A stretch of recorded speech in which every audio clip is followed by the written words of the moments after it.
ఆరుగాలం కష్టపడి పంట పండించి ఈరోజు రోడ్ల మీదకి తీసుకొచ్చి పోసిన తర్వాత కూడా ఈ వచ్చినటువంటి వరి మొత్తం కూడా ధాన్యం అంతా కూడా నీటిపాలవుతూ ఉంది. దాదాపు నెల రోజులు అవుతూ ఉంది. నెల రోజుల నుంచి ఇప్పటికీ 4 సార్లు అధికారులకి, కలెక్టర్కి, ఇక్కడ ఉన్నటువంటి సొసైటీ అధికారులకి, సెక్రటరీకి, చైర్మన్కి, ఆర్డీఓకి చెప్పిన తర్వాత కూడా ఇప్పటికీ ఇంకా నెల రోజుల నుంచి వడ్లు కాట కాకపోవడం ఇది చాలా దుర్మార్గం. ఎందుకనంటే ప్రభుత్వ నిర్లక్ష్యమే దీనికి కారణం.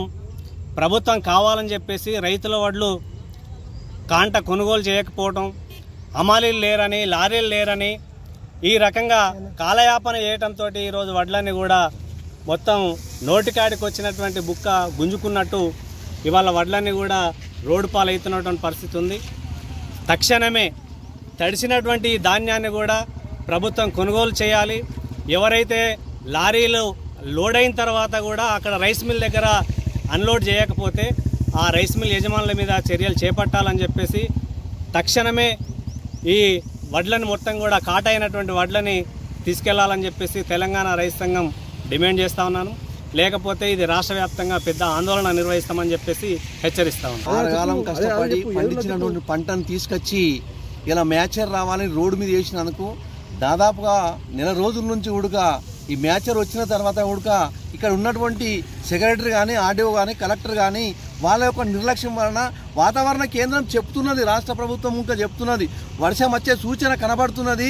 మరి వడ్లు తొందర జోకుమని చెప్పినా ఉడక ఇలా ప్రభుత్వము చెప్తుంటే ఇక్కడ ఉన్నటువంటి అధికారులు నిమ్మకు నీరెత్తినట్టుగా వ్యవహరిస్తున్నారు.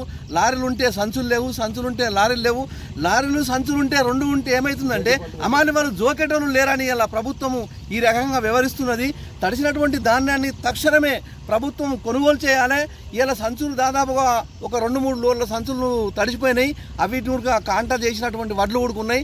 వీటిని అన్ని తక్షణమే తీసుకుపోయి ఆఫీసులలో వేసుకోవాలని నేను తెలంగాణ రైతు సంఘం డిమాండ్ చేస్తున్నాము. ఒకవేళ ఈ కొనకపోతే మాత్రము తీవ్రంగా ఈ పోరాటాన్ని తీవ్రంగా చేస్తామని హెచ్చరిస్తున్నాం ప్రభుత్వం.